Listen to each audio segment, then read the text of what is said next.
esta serie de videos hemos estado recorriendo rápidamente los primeros 3 capítulos del libro de los Hechos. Y lo primero que vimos fue la separación de Jesús con sus discípulos. Y quisiera concluir con algo más al respecto. Es impresionante de ver en los primeros 11 versículos esta separación. Jesús está a punto de ascender vivo a los cielos y los deja en medio de un mundo de oscuridad. Israel atravesaba una era de más de 400 años de gigantesca aflicción. No solo sufrieron todo tipo de sequías, desastres en sus cosechas, hambre, sino que sufrieron matanzas, guerras, dominio por parte de diferentes pueblos, esclavitud y abuso en manos de gobernantes propios y extranjeros corruptos y despiadados en extremo. Y la gente a la que tendría que enfrentar esta iglesia naciente era la misma que pocos días antes había pedido a gritos a los gobernantes romanos que crucifiquen a Jesús. Por otro lado, si miraban a las naciones paganas, la depravación, oscuridad, corrupción, injusticia, odio y muerte eran brutales. Los gobernantes mataban a sus propias familias luchando por el poder, el asesinato de bebés por parte de personas que no querían tener más hijos o por notar alguna enfermedad en ellos era muy común. Las relaciones sexuales con prostitutas eran parte del culto a los dioses. La injusticia social y económica hundía a la mayoría de la sociedad, mientras se la distraía con juegos públicos tan bestiales que en las instalaciones se incluía lo que se llamaba vomitorium, para cuando las personas se descomponían por lo que presenciaban. Jesús se iba.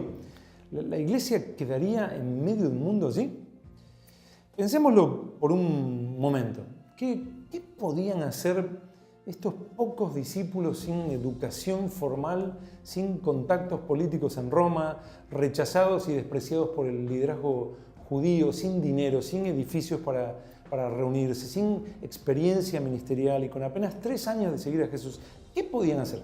Como escribió John MacArthur, para esta tarea Jesús dejó a un lado a Herodoto, el historiador, dejó a un lado a Sócrates, el gran pensador, dejó a un lado al padre de la medicina, Hipócrates, dejó a un lado a Platón, el filósofo, a Aristóteles, el sabio, a Euclides, el matemático, a Arquímedes, el padre de la mecánica, a Hiparco, el astrónomo, a Cicerón, el orador, y a Virgilio, el poeta.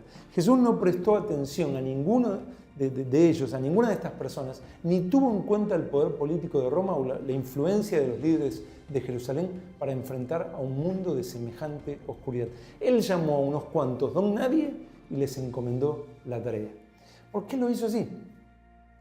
Jesús, al ver cómo sus discípulos habían predicado llenos de poder el Evangelio, según Lucas 10:21, regocijándose en el Espíritu, dijo: «Yo te alabo, oh Padre, Señor del cielo y de la tierra, porque escondiste estas cosas de los sabios y entendidos y las has revelado a los niños. Sí, Padre, porque así te agradó». Este es el deleite de Dios, su satisfacción, su eudoquía. Así te agradó. ¿Cuál es su deleite? Mostrar su gloria, desechando a los 32.000 soldados de Gedeón para vencer con apenas 300. Darle fuerza imparable a un jovencito frente a un gigante. Glorificarse a través de los más pequeños. Por esto afirma 1 Corintios 1, del 27 al 31, lo necio del mundo escogió Dios, y lo débil del mundo escogió Dios, lo vil del mundo y lo menospreciado escogió Dios, y lo que no es, a fin de que nadie se jacte en su presencia. El que se gloría, gloríese en el Señor. Y en 2 Corintios 4:7, tenemos este tesoro en vasos de barro para que la excelencia del poder sea de Dios y no de nosotros. Los discípulos claman por el fin de los sufrimientos.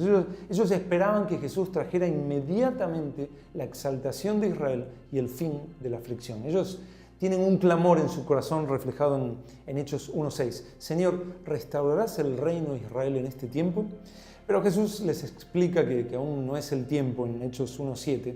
La oscuridad en el mundo continuaría un tiempo más. Y solo el Padre soberano sabe cuánto más. Pero a ellos se les dará un poder superior. Un poder que está por encima de los poderes políticos, militares, sociales, económicos y religiosos falsos. Un poder que obtendrá la victoria suprema ante toda oposición, dificultad e imposible. Jesús les declara: pero recibiréis poder cuando haya venido sobre vosotros el Espíritu Santo. Para Jesús, esta era suficiente capacidad para la batalla que enfrentarían y los envía. Y ya en el primer día, el día en que viene el Espíritu Santo a cumplir su misión en y a través de la iglesia, se comienza a ver cómo el avance del Evangelio se hace imparable. No hay poder que pueda oponérseles. Un poco después, en Hechos 4 el liderazgo judío los amenaza con prisión y muerte si continúan predicando en el nombre de Jesús. ¿Ellos qué hacen? Ahora tienen una prohibición de predicar. ¿Cómo superarán este obstáculo? ¿Cómo harán para continuar con la misión que Jesús les encargó? ¿Qué armas van a usar si los quieren arrestar y matar? La iglesia se reúne. ¿Qué hacen? Según Hechos 4:24, alzaron unánimes la voz a Dios. ¿Qué pidieron? Ya lo habían entendido. No esperaban el fin de la aflicción en ese momento.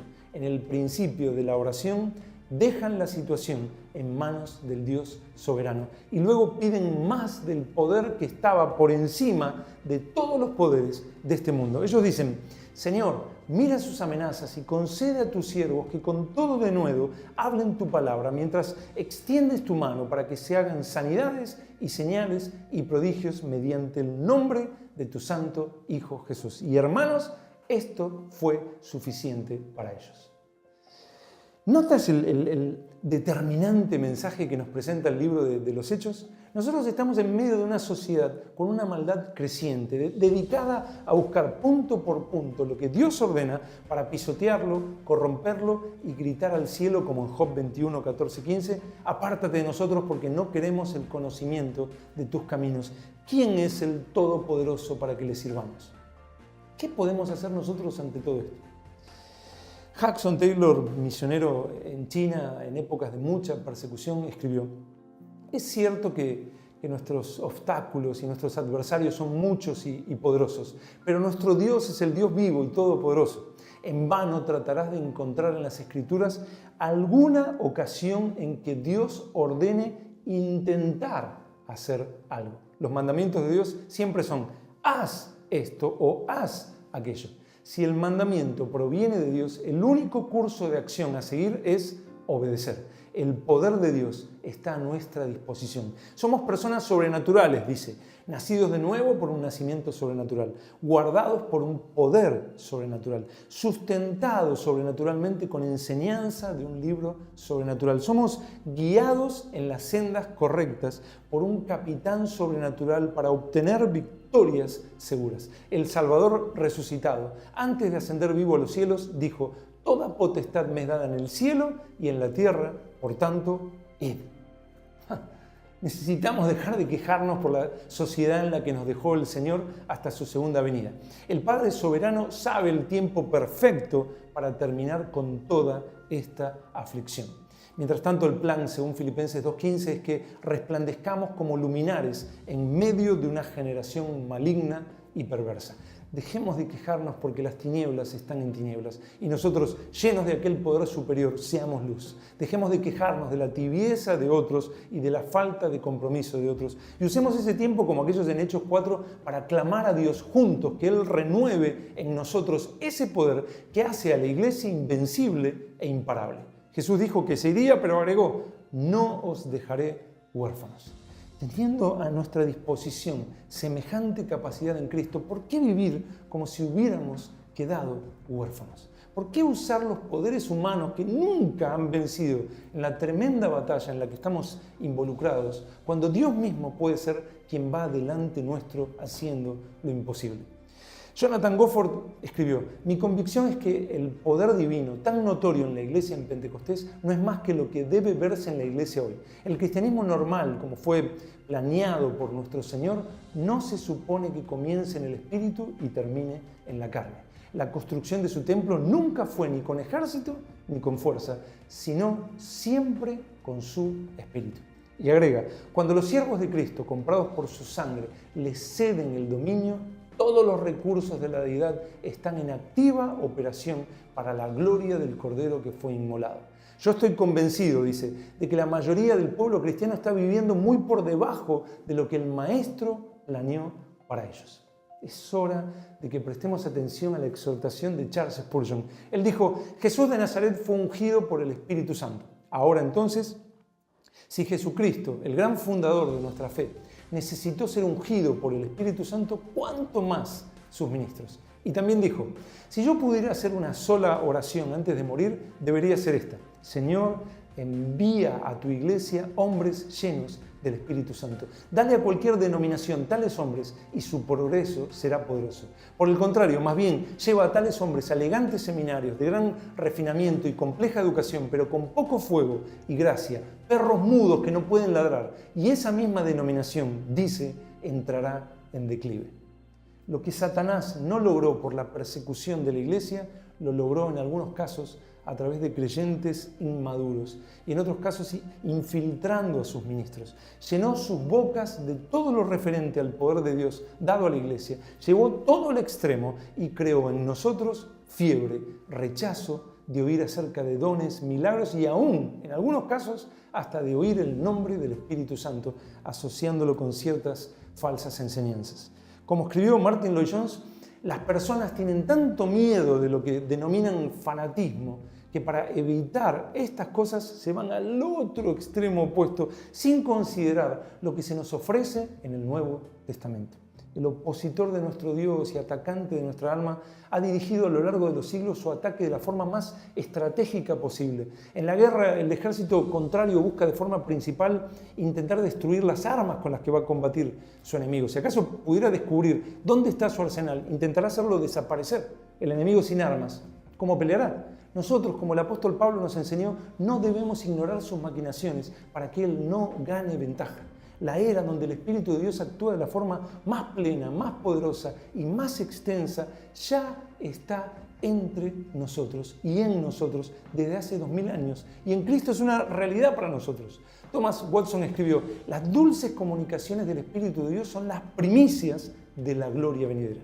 El apóstol Pablo afirmó en Efesios 1:3 que Dios ya nos bendijo con toda bendición espiritual en Cristo. No es algo que hará, ya nos lo dio. Ahora lo apropiamos en fe. Y dentro de las bendiciones del pacto en Cristo, según Efesios 1:13, tenemos el Espíritu Santo de la promesa. Y así Efesios 1:19 y 20 incluye la supereminente grandeza del poder de Dios para con nosotros los que creemos. Es ese mismo poder, el mismo poder que operó en Cristo, resucitándole de los muertos y sentándole a su diestra. Pero así como Pablo creyó necesario orar por los hermanos en Éfeso para que Dios alumbre su entendimiento y puedan saberlo, entenderlo, creerlo, según Efesios 1, del 15 al 18, así necesitamos que Dios alumbre nuestro entendimiento como iglesia hoy.